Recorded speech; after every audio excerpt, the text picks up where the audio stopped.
अनगिनत कथाएं हम पुराणों में पढ़ते हैं कि कितनी सतियों के लिए नमोकार का साथ मिला।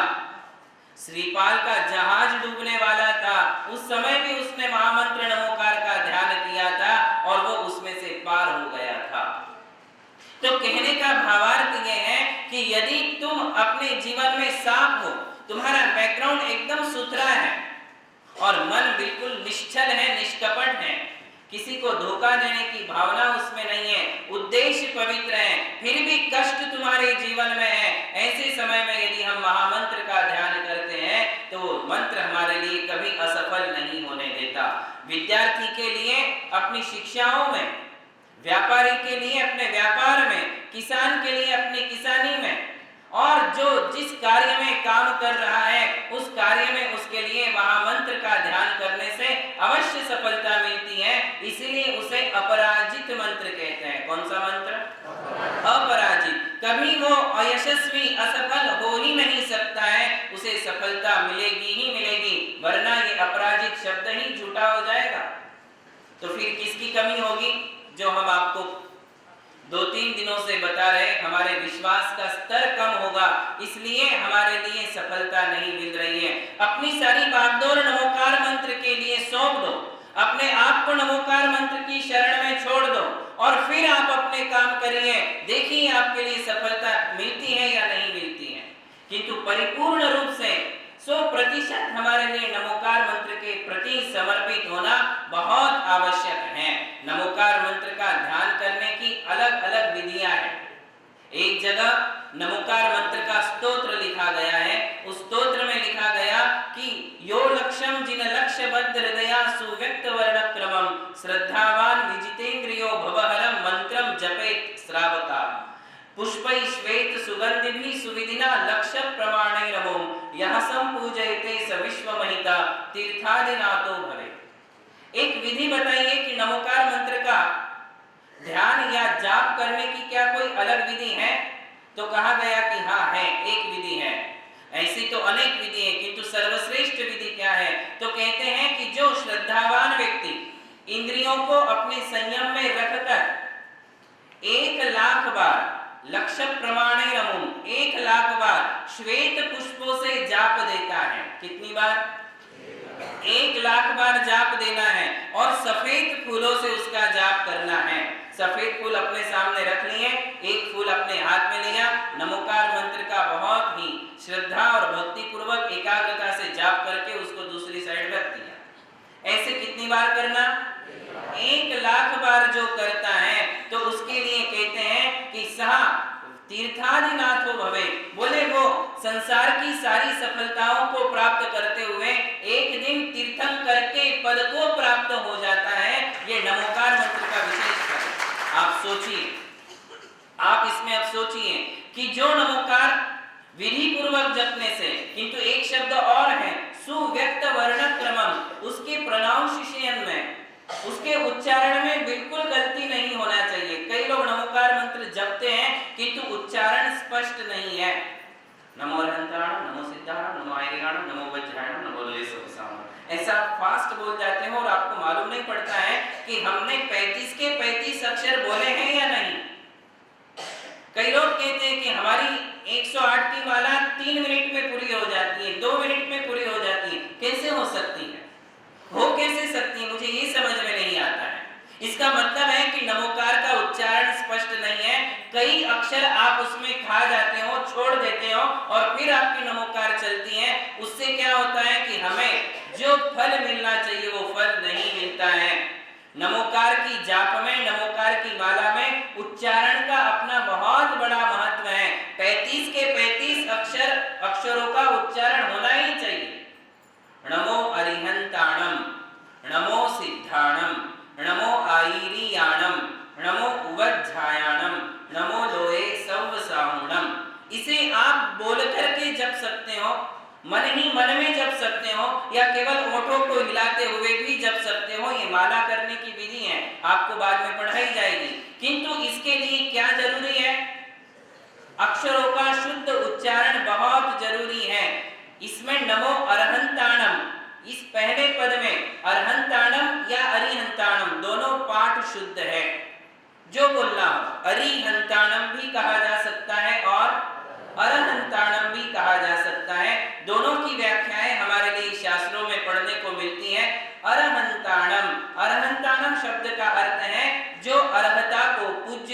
पंच कल्याणकों को प्राप्त हो चुके हैं, ऐसे तीर्थंकरों को मेरा नमस्कार हो। और अरिहंताणम, अरि यानी शत्रु, शत्रुओं को, हंताणम जिन्होंने नष्ट कर दिया है।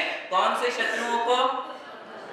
कर्म रूपी शत्रुओं को जिन्होंने नष्ट कर दिया है, उन समस्त अरिहंतों को, इसमें सामान्य केवली भी आ गए और तीर्थंकर केवली भी आ गए। अरिहंताणम ऐसा कहने से समस्त अरिहंतों को नमस्कार होता है। अरहंताणम ऐसा कहने से मुख्य रूप से तीर्थंकरों को और गौण रूप से सामान्य केवलियों को भी नमस्कार हो जाता है। इसलिए आप अरिहंताणम पढ़ो या अरहंताणम पढ़ो।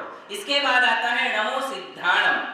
देखिए, उच्चारण का एक नियम है, जब जब कहीं जोड़ाक्षर आता है, जोड़ाक्षर समझते हो, संयुक्ताक्षर, दो व्यंजन जब एक साथ आते हैं तो उन व्यंजनों को पढ़ते समय, उस जोड़ अक्षर को पढ़ते समय नियम यह है कि उसके पहले वाले अक्षर पर हमें जोर देना चाहिए।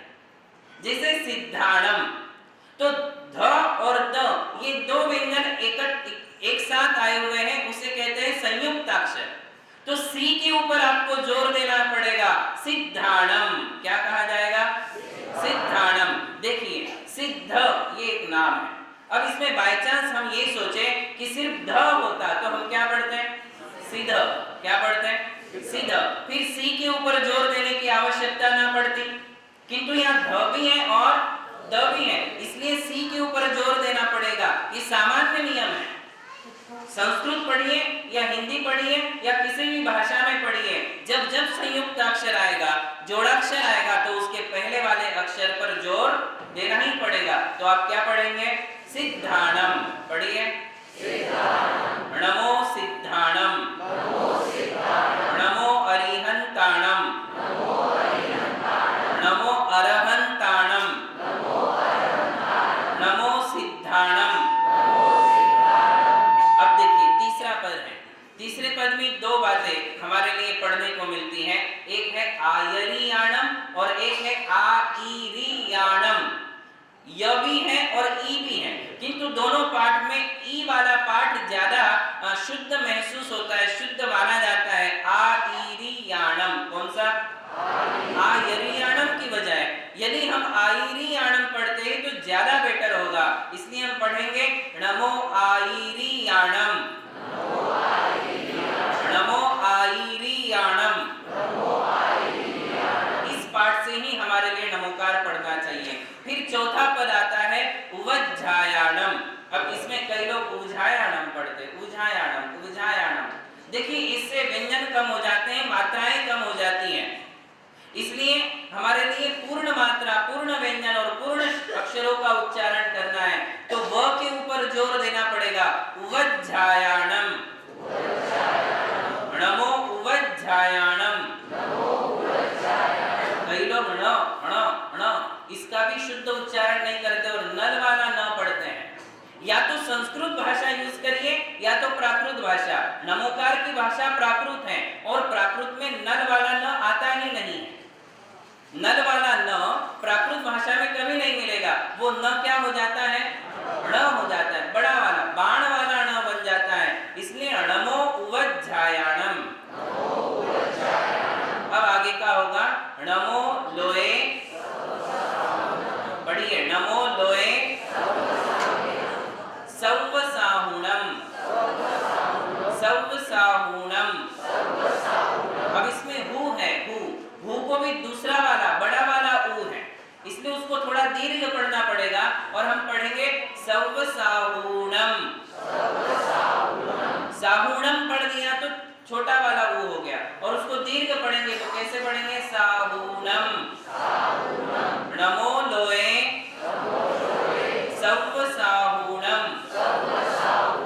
तो अक्षरों का उच्चारण, शब्दों का उच्चारण शुद्ध होना परम आवश्यक है। ये नमोकार पढ़ने का पहला नियम है। चाहे आप जाप करो, चाहे आप बिना जाप के नमोकार पढ़ो। कई लोग गाड़ियों में बैठते हैं और एक बार सफर स्टार्ट हुआ तो नमोकार प्रारंभ कर देते हैं और गाड़ी अपने मंजिल तक पहुंचती तब तक नमोकार शुरू रखते हैं। बहुत अच्छी बात है, किंतु उस समय भी आपको शुद्ध ही नमोकार पढ़ना है। कहीं भी पढ़िए, नमोकार को किसी भी अवस्था में, किसी भी स्थान में पढ़ा जा सकता है,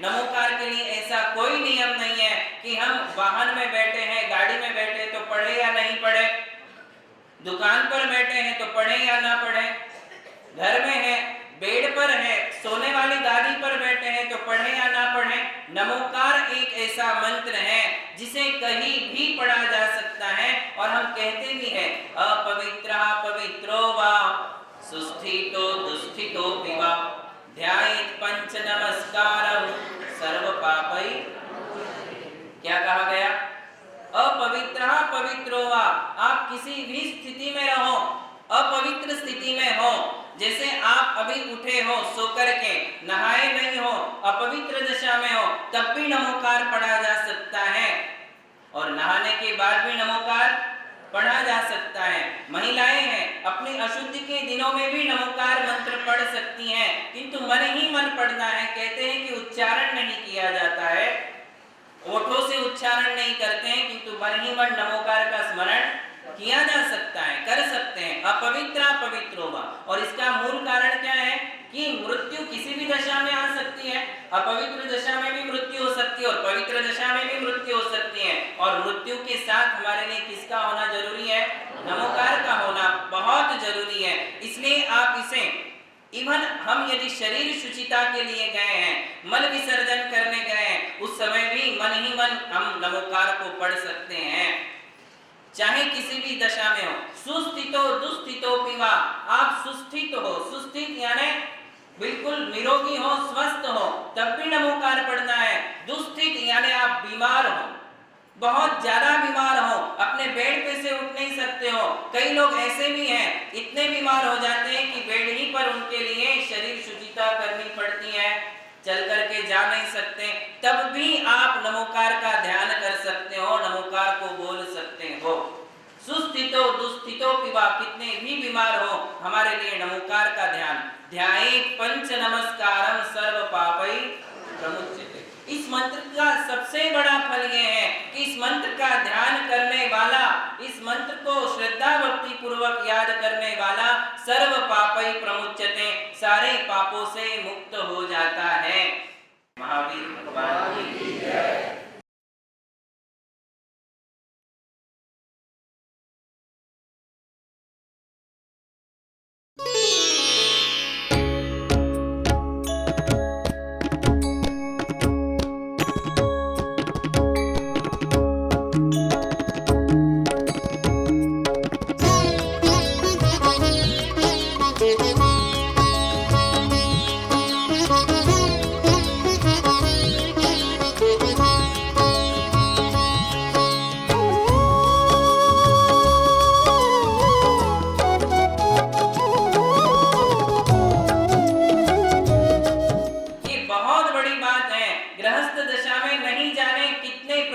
पापों का संचय हमारे लिए हुआ करता है।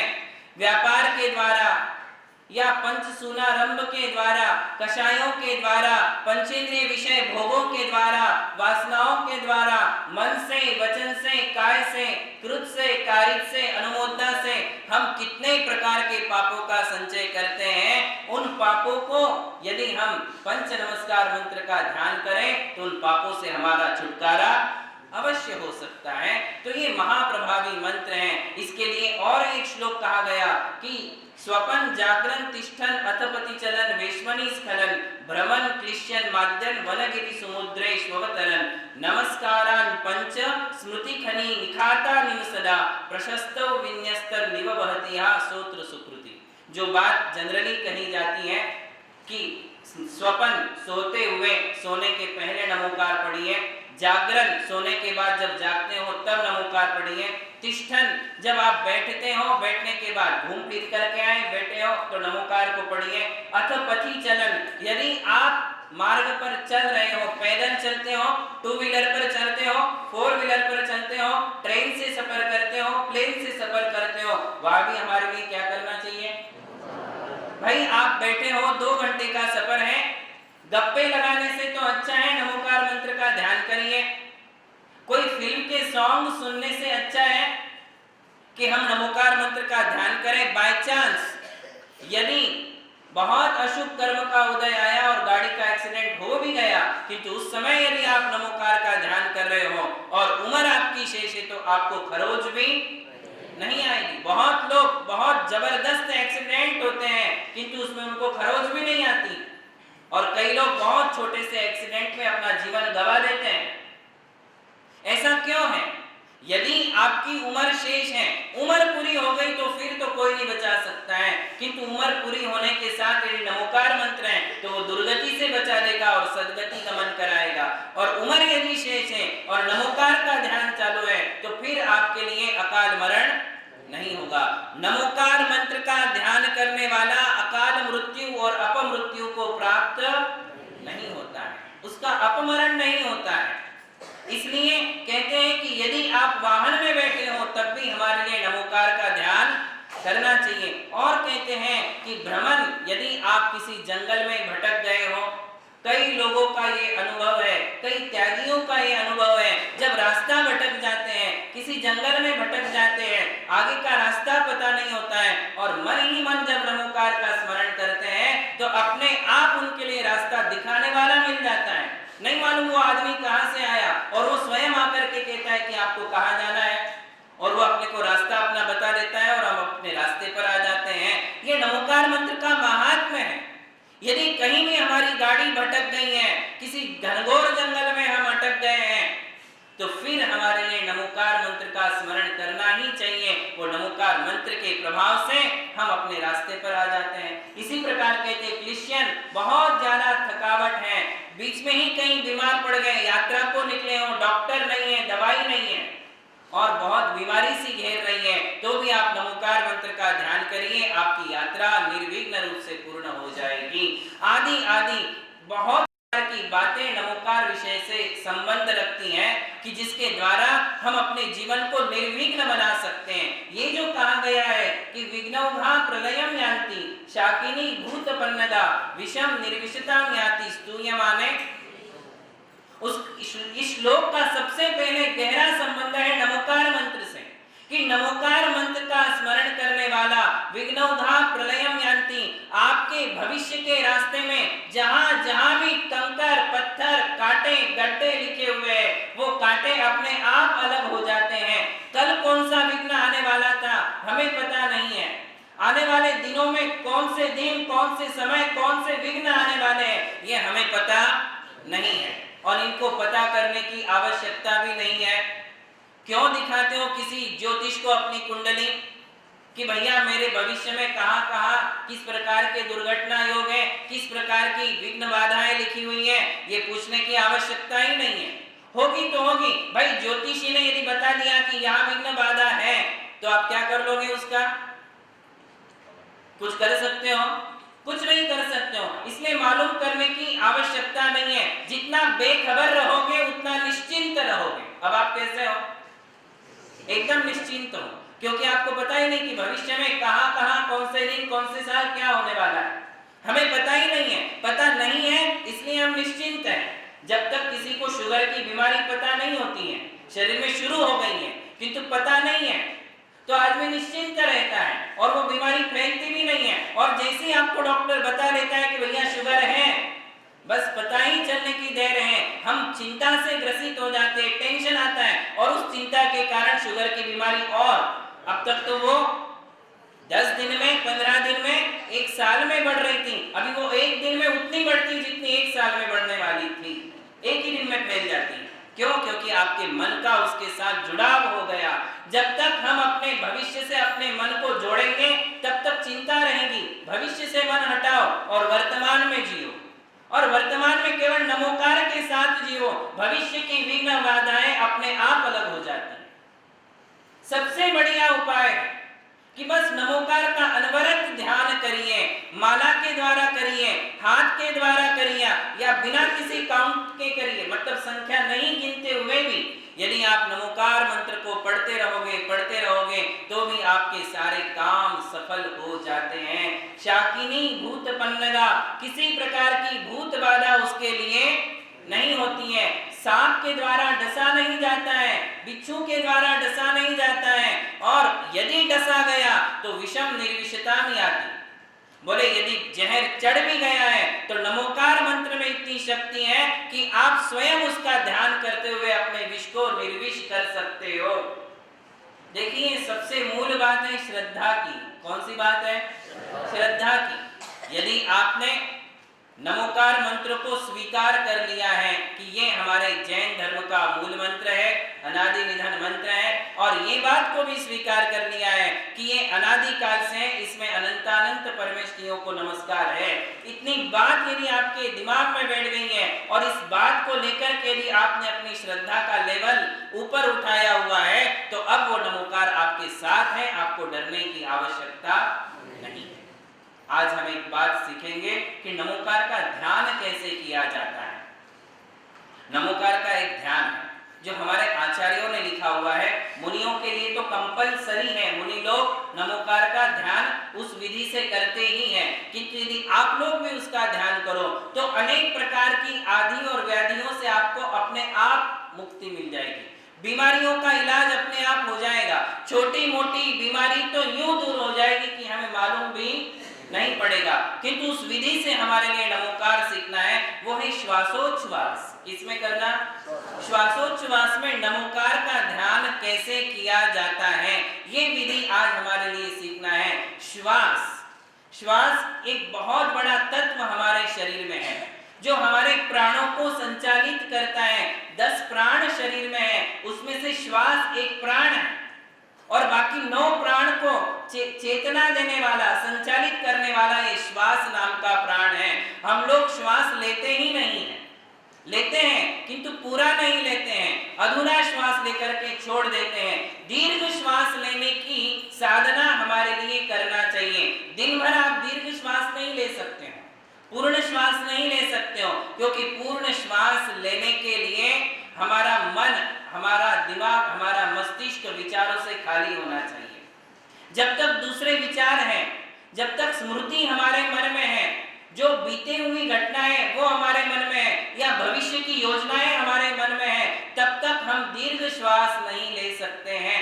आप ट्राई करके देखिए, आप आधा अधूरा श्वास लोगे और जितनी ज्यादा हलचल मन में है, जितनी ज्यादा आकुलता हमारे मन में है, उतनी ही तेज रफ्तार से हमारी श्वास चलती है। जिस दिन आपको बहुत ज्यादा डर लगता है, देखिए आपकी श्वास, आपकी धड़कनें कितनी ज्यादा फास्ट चलती हैं।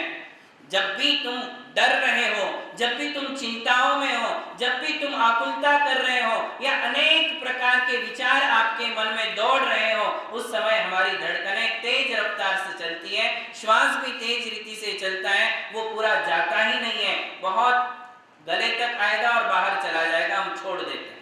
पूर्ण श्वास किसे कहते हैं, दीर्घ श्वास किसे कहते हैं, जिसमें हम आराम से श्वास लेते हैं, वो हृदय तक, हृदय से फेफड़ों तक जाता है और फेफड़ों तक जाकर के फिर आराम से हम उसे छोड़ते हैं। नाभि तक भी श्वास को लिया जा सकता है, नाभि तक जो श्वास जाएगा वो पूर्ण श्वास है। बहुत ही मंद स्पीड से, गति से, बहुत ही स्लो स्पीड से लेना पड़ेगा और जब वो जाएगा नाभि तक, तब उसके लिए पूर्ण श्वास कहा जाएगा।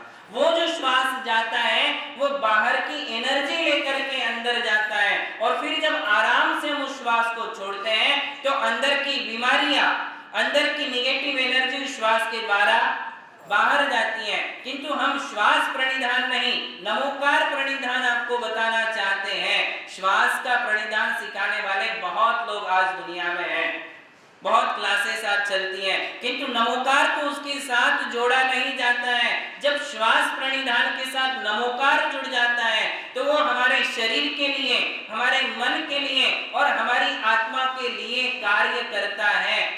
केवल श्वास प्रणिधान सीखोगे तो वो शरीर के लिए होगा, आत्मा के लिए उसका कार्य नहीं होगा। और जब नमोकार जुड़ जाएगा तो वो आत्मा में बैठे हुए कर्म कालिमाओं को भी दूर, आत्मा से दूर करेगा, मन में बैठी हुई अनेक प्रकार की विचारधाराओं को शांत करेगा और शरीर के किसी भी कोने में छिपी हुई बीमारी को शरीर से बाहर इसी श्वास के द्वारा करेगा। एक बार में 3 काम होंगे नमोकार प्रणिधान में। कितने काम? 3 काम। एक तो शरीर की निगेटिव एनर्जी बाहर हो जाएगी, अर्थात उस श्वास के द्वारा शरीर की बीमारियां दूर होगी। दूसरी बात है, जो हमारा मन बहुत ज्यादा आकुल व्याकुल है, टेंशन में है, स्ट्रेस में है, बहुत ज्यादा तकलीफ में, समस्या में हमारा मन गुजर रहा है, वो मन शांत हो जाएगा। ये दूसरा लाभ होगा। और तीसरा महत्वपूर्ण लाभ ये होगा कि हमारी आत्मा में बैठी हुई कर्म कालिमा दूर हो जाएगी, पाप कर्मों का अनुभाग घटेगा, पाप कर्म हमारी आत्मा से अलग हो जाएंगे। ऐसे 3 लाभ इस नमोकार प्रणिधान के माध्यम से होता है। कैसे किया जाता है नमोकार प्रणिधान? बिल्कुल सरल है। श्वास आप लेते हो, किंतु श्वास की तरफ हमारा ध्यान, श्वास हर व्यक्ति ले रहा है किंतु श्वास की तरफ ध्यान नहीं है। यदि आपको अतीत और अनागत, भूत और भविष्य से मुक्त होना है, केवल वर्तमान में जीना है, तो उसका सबसे बढ़िया प्रोसीजर है श्वास की तरफ अपने मन को ले जाओ, श्वास की तरफ ध्यान दो। जब आप श्वास की तरफ ध्यान देते हो तो सारी उलझनें समाप्त हो जाती हैं, क्योंकि उन उलझनों को छोड़े बिना आप श्वास की तरफ ध्यान ही नहीं दे सकते। आप ट्राई करिए, अपनी श्वास की तरफ ध्यान दीजिए तो भूतकाल की जितनी घटनाएं सब अलग हो गई, भविष्य की जितनी योजनाएं सब अलग हो गई। अब आपका ध्यान केवल किसकी तरफ है? श्वास की तरफ है। मतलब श्वास वर्तमान का प्रतीक है। दीर्घ श्वास जो है वो आपको वर्तमान से जोड़ने का काम करता है। बिल्कुल वर्तमान में आ जाते हो जब आप श्वास की तरफ ध्यान दे रहे हो कि श्वास आ रही है, श्वास जा रही है, श्वास आ रही है, श्वास जा रही है। ये आपको पहले ध्यान देना पड़ेगा। फिर आपको दूसरा ध्यान देना पड़ेगा कि अब मुझे पूरा श्वास लेना है और पूरा श्वास छोड़ना है, पूरा लेना और पूरा खाली कर देना, पूरा लेना और पूरा खाली कर देना। ये प्रक्रिया हमारे लिए करनी है। और इस दीर्घ श्वास के साथ नमोकार को कैसे जोड़ना है? तो नमोकार का पहला पद है नमो अरिहंताणम। कौन सा पद है? अब आपको श्वास लेते ही समय, जब आप आराम से श्वास ले रहे हो, श्वास लेते समय आपको ध्यान करना है, मुंह से बोलना नहीं। मुंह से बोलोगे तो मुंह से भी श्वास अंदर जाएगी। और श्वास कहां से लेना सबसे अच्छा होता है? नाक से ही श्वास लेना चाहिए, मुंह से कभी श्वास। देखिए आप पहाड़ चढ़ते हो, सम्मेद शिखर जी का या श्रवण बेलगोला का, कई लोग 10 सीढ़ी चढ़ते हैं और थक जाते हैं और उनको बहुत ज्यादा जो है बीमार, मतलब तकलीफ होने लग जाती है, सांस फूलने लग जाती है। ऐसा क्यों? पता है? किसी भी बड़े से बड़ा पर्वत चढ़ना है तो उसका नियम है अपना मुंह बंद रखो, उस समय बातें मत करो, उस समय हंसना भी नहीं, बात भी नहीं करना और कुछ गुनगुनाना भी नहीं, कुछ नहीं। बिल्कुल आप दोनों ओठों को बंद करके रखो, ओठों के अंदर से, मतलब मुंह से श्वास जानी ही नहीं चाहिए। आप पूरे मुंह यदि बंद कर दोगे तो पूरा सम्मेद शिखर बिना रुके आप चढ़ जाओगे। पूरा श्रवण बेलगोला या मांगी तुंगी का या गिरनार का पहाड़ आप बिना रुके ऊपर तक चले जाओगे। किंतु थोड़ा भी यदि मुंह से श्वास चला गया तो फिर आपको बहुत ज्यादा जो है मेहनत और परिश्रम महसूस होगा, थकान महसूस होगी और आपको रुकना पड़ेगा और फिर पूरा श्वास निकलेगा, फिर आप आगे बढ़ोगे। तो ये नियम है, मुंह से कभी श्वास लेना ही नहीं। श्वास लेना है तो किससे लेना? नाक से ही श्वास लेना चाहिए। अब श्वास जब ले रहे हो, सबसे पहले तो आसन में बैठ जाइए। आसन में बैठने के बाद दोनों हाथों को ज्ञान मुद्रा में ले लीजिए। ज्ञान मुद्रा में लेने के बाद पीठ की जो रीढ़ की हड्डी है उसको बिल्कुल सरल रखिए, मान सरल रखिए, सीधे देखिए और आंखों को आप बंद कर लीजिए। बंद करने के पश्चात अब आराम से श्वास लीजिए, श्वास की ओर अपने ध्यान को केंद्रित करिए। जब आपका ध्यान श्वास की तरफ जा रहा है, अब आप उस श्वास को जितने धीरे से ले सकते हो उतना उसका स्पीड कम करिए। कम करके आराम से श्वास लीजिए और आराम से श्वास छोड़िए। 3 बार ऐसा करिए, आराम से लीजिए, आराम से छोड़िए। 3 बार ऐसा करने के बाद फिर नमोकार के 5 पदों को श्वास और उच्छ्वास के साथ जोड़ दीजिए। महावीर भगवान की जय।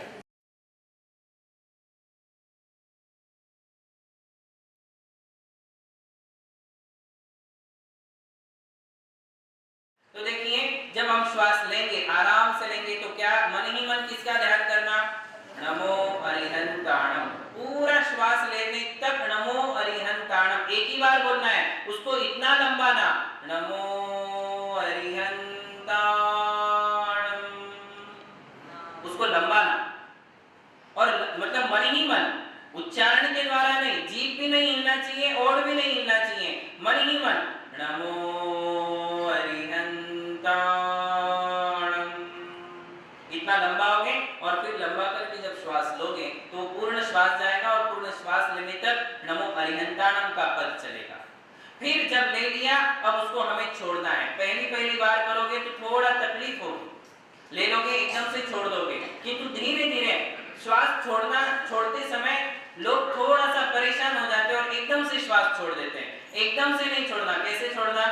बिल्कुल धीरे से श्वास छोड़ना। जैसा लिया है वैसे उसको धीमी गति से छोड़ेंगे और छोड़ते समय हम ध्यान करेंगे नमो सिद्धाणम। बात समझ में आ रही है सबके? बहुत कठिन तो नहीं लग रहा? लेते समय नमो अरिहंताणम, छोड़ते समय नमो, लेते समय नमो आईरियाणम और छोड़ते समय नमो उवज्झायाणम, नमो उवज्झायाणम।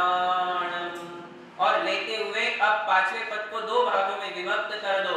नमो लोए, लेते समय हम बोलेंगे नमो लोए और छोड़ते समय कहेंगे अब ये ट्यून ध्यान में ले लीजिए, इसको अपने दिमाग में फिक्स कर लो। ये ट्यून बहुत काम आती है। नमो अरिहंताणम, क्योंकि इस ट्यून में हम नमोकार को थोड़ा सा बड़ा रूप दे सकते हैं, लंबा सकते हैं। नमो सिद्धाणम, नमो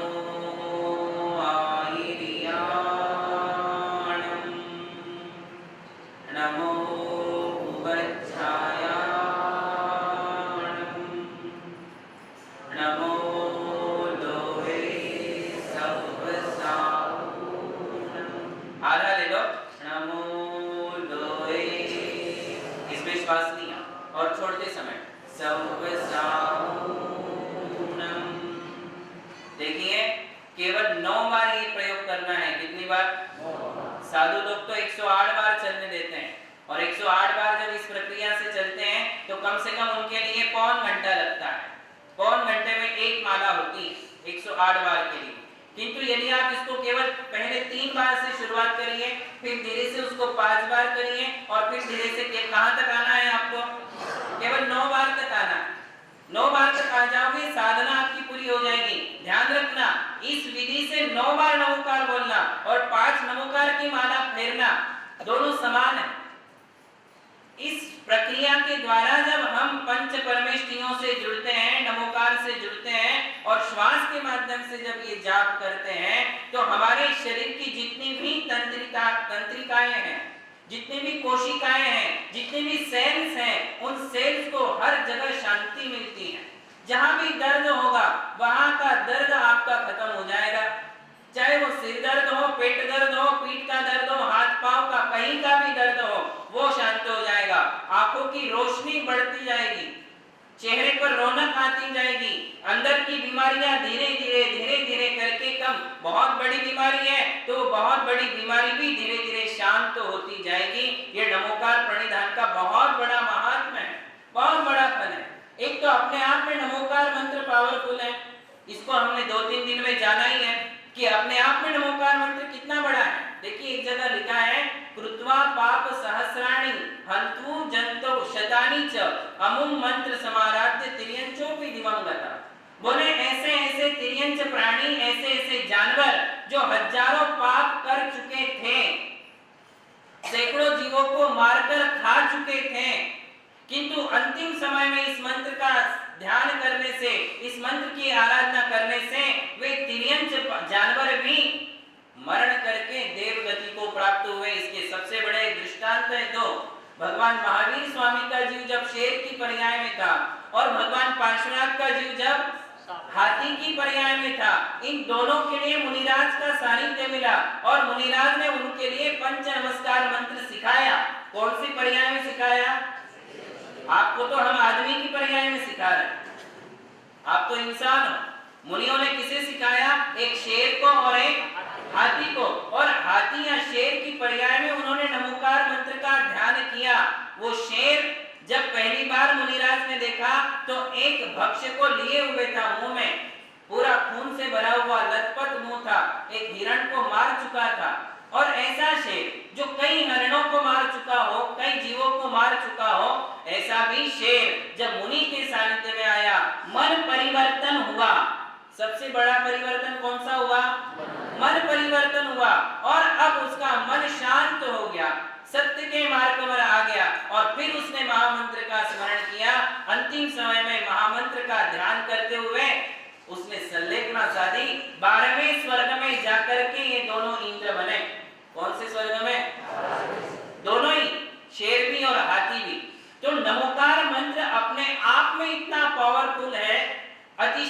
और महिमा मंडित है, और इसको यदि हम श्वास के माध्यम से जपते हैं तो 100% ये 100% सत्य है कि हमारी हर बीमारी का इलाज इससे हो जाएगा। कैंसर का इलाज आज मिल नहीं रहा, या बहुत है तो बहुत ही ज्यादा पेनफुल इलाज है। मैं कहता हूं कि यदि नमोकार का यदि प्रणिधान करेंगे सच्चे मन से, दिल से और एकाग्रता के साथ सारी श्रद्धा को एकत्रित करके यदि नमोकार का प्रणिधान करेंगे तो कैंसर का भी इलाज अवश्य हो जाएगा।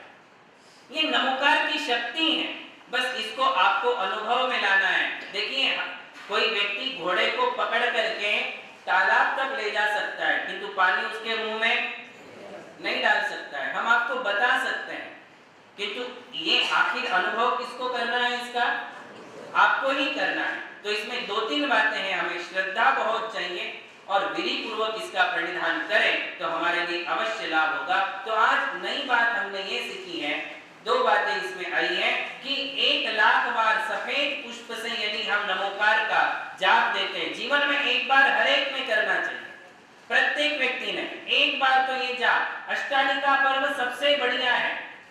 देखिए, पर्व भी अच्छा हो, स्थान भी अच्छा हो, समय भी अच्छा हो, स्थान भी अच्छा हो। यदि ऐसे समय में हम करें कि जैसे पर्युषण के 10 दिन है, अष्टालिका का पर्व है, या भाद्रपद का पूरा महीना ले लिया, या श्रावण का पूरा महीना ले लिया, 1 महीने में, 8 दिन में, 15 दिन में एक अच्छा मुहूर्त देख करके यदि हम नमोकार की साधना प्रारंभ करें और सफेद फूलों से कितनी बार जाप देना? 1,00,000 बार जाप देना। हर व्यक्ति ने, हर महिला ने जीवन में एक बार ये तो काम करना ही चाहिए, जिस जाप के द्वारा वह आत्मा तीर्थंकर बन सकती है। तो आपके जीवन के छोटे मोटे काम तो अपने आप ही सफल हो जाएंगे। इसके विषय में शंका करने को कोई स्थान ही नहीं है। एक बात ये, और दूसरी बात है नमोकार प्रणिधान। कैसा किया हमने आज?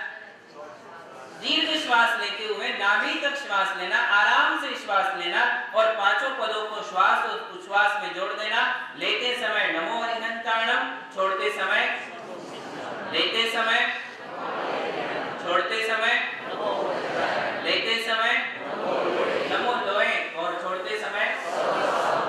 कितनी बार श्वासोच्छ्वास हुआ एक नमोकार में? 3 बार। कितनी बार?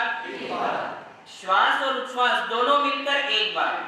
तो नमो अरिहंताणम और नमो सिद्धाणम में 1 बार हुआ, नमो आयरियाणम और नमो उवज्झायणम में दूसरी बार हुआ, नमो लोए और सब सवणम में 3 बार श्वासोच्छ्वास एक नमोकार में होते हैं। और हमारे लिए कितने करना है?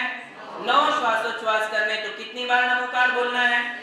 केवल 3 बार ही नमोकार बोलना है 9 श्वासोच्छ्वास के लिए। और 27 श्वासोच्छ्वास तक जाना है तो कितनी बार? 9 बार। तो ये एक कायोत्सर्ग हुआ। क्या हुआ? इसी को कायोत्सर्ग भी कहते हैं। 9 बार नमोकार यदि श्वासोच्छ्वास के रूप में लिया जाए तो उसे कहते हैं कायोत्सर्ग। कायोत्सर्ग क्यों कहा? क्योंकि उस समय हमारा पूरा ध्यान श्वास के साथ नमोकार में लगा हुआ है। उस समय हमारा ध्यान शरीर में नहीं है, उस समय हमारा ध्यान परिवार में नहीं है, उस समय हमारा ध्यान भूतकाल में नहीं है, उस समय हमारा ध्यान भविष्य काल में नहीं है। सारी योजनाओं से हमारा मन हट गया, सारी घटनाओं से हमारा मन हट गया और केवल नमोकार के साथ हम हैं।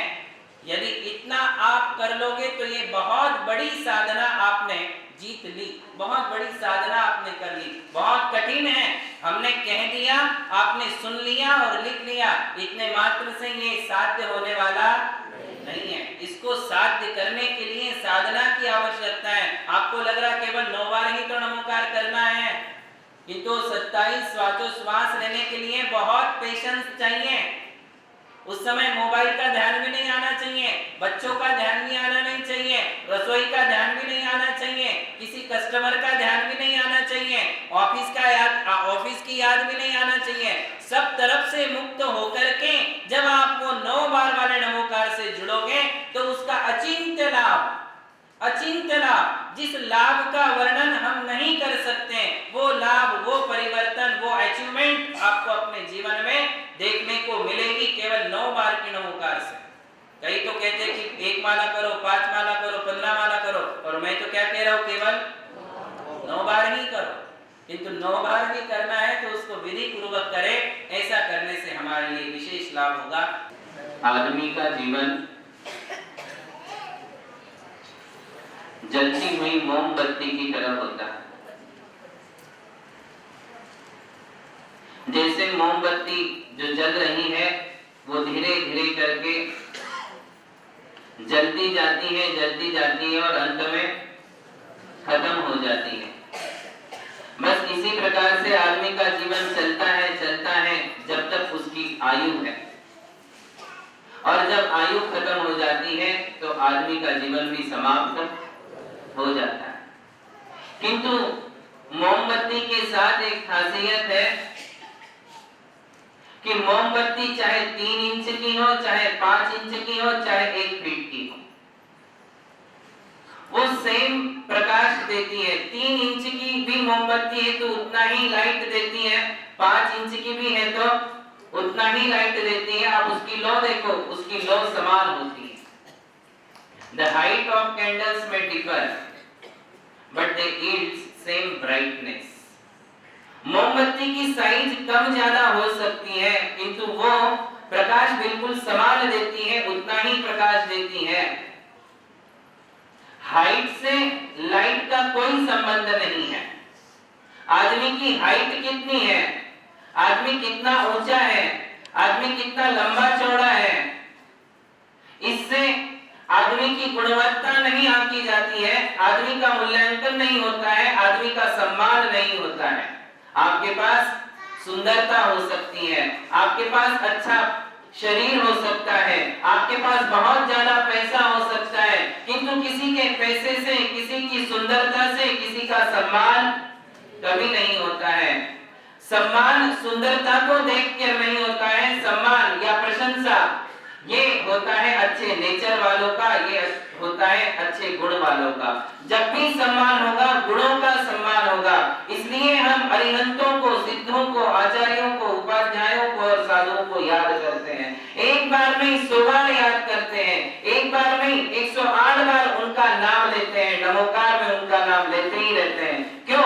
क्योंकि वो शरीर से सुंदर थे इसलिए नहीं, भगवान का शरीर नहीं, साधु का शरीर नहीं, उनके गुणों को देख करके उनको प्रणाम किया जाता है। हो सकता है कोई साधु हाइट से बहुत कम हो सकता है वे बहुत पतले हो सकते है वो दिखने में सुंदर नहीं भी हो, फिर भी हम साधु को नमोस्तु करते हैं, उस साधु के भी पाद प्रक्षालन करते हैं, उसकी भी हम पूजा करते हैं।